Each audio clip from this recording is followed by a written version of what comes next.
Hello, my friends.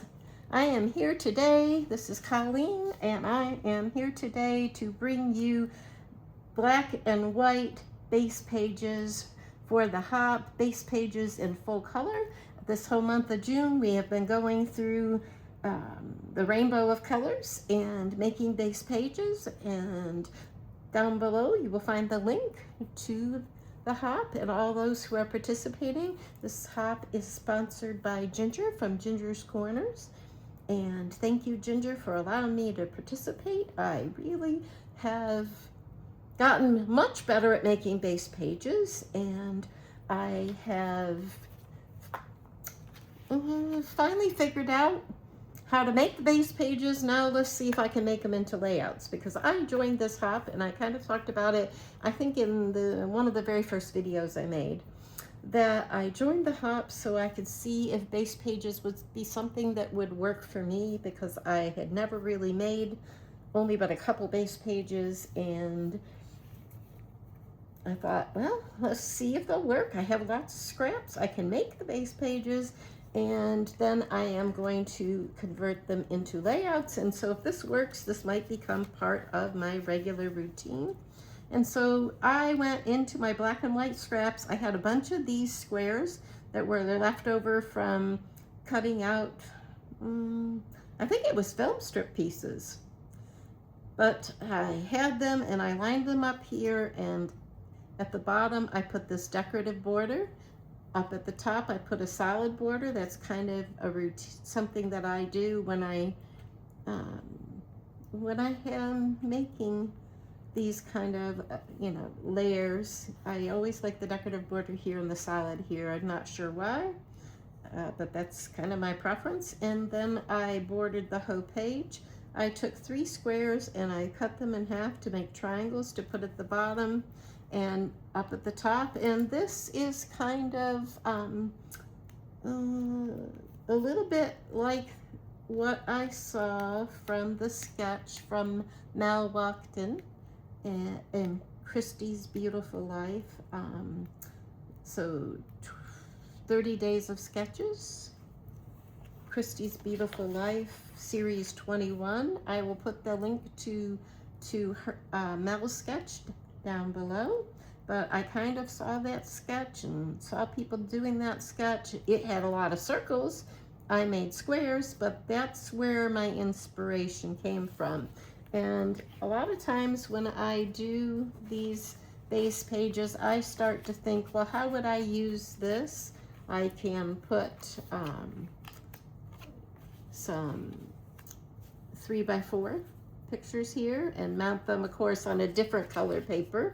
And I could put a title, and then I could put a cluster here, here, and here. So that's one way that I could use this base page. Another way I could use this base page is to have, and I wish I had a color piece of scrap, but I don't, but you can get the idea. I could put one square here, and that would really be a nice base page. So that's what I was thinking of with this base page. And then I had in my scraps a bunch of circles and wonky circles. Some of them weren't even full circles. I think that was this one and this one. So I hid the piece that was missing. And you can see that some of these aren't cut perfectly. They're kind of a little wonky. They get fatter and thinner, and this one is a little bit off, but this one you could definitely tell it's thinner here and fatter here. And so I just kind of lined them up on the page, and then I went, and these little dots that you see were from punching out of tags, and they were kind of there on my desk to be thrown away, and I thought, hey, they would work on this page. And then I pictured taking 3x4 photos and kind of lining them up wonky like this, maybe putting a title here, and then you can put your embellishments around. And so that is one way that I envisioned using this particular layout. So that kind of helped me out. And it shows me, and of course black and white is very, very versatile. And then I saw, and I think the way I wanted this, let me turn it, is this way. But of course it can go any direction. I had all these open squares and I thought, okay, took the two big ones here and the middle size here and the kind of two smaller ones there and there. And I thought, well, this could be, you know, one big photo. You could have like one big photo and you could put a title up here, and then you could embellish here and down here, and then you could do some journaling. There's lots of room. You could put more photos on this page. Another way I could do it is I could put a 4x6 photo there and frame it. And I thought, well, then I could, because at first I was like, I don't know if this will work. And then I thought, well, maybe, yeah, it will. And you could put a whole series of 3x4 photos here. If they were in this particular direction, you know, just kind of line them up here. Or you could put 3x4 photos. You could put two there, kind of like that. I kind of like that layout like that, and put a title here. And then there's lots of room for embellishment. So I was going outside of my comfort zone with this, and so that was another one. And this one was just big strips of paper I had, and I had 3 of the polka dot, and I had 2 different sizes of this gingham check, and I had the stripe piece that I put up here, and then this little decorative border piece, and then I had a sticker that I put down here. And I thought, okay, this would be nice. You could put very easily 2 3x4 photos kind of there, a little bit at an angle, and it'd be nice to put, you know, title.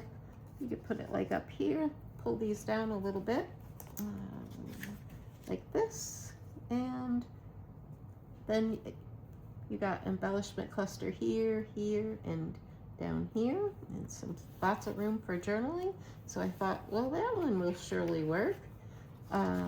It can't rotate though, because I wouldn't rotate it because I don't like the stripes going wonky like that. So that is my other one. And here is the last one that I have.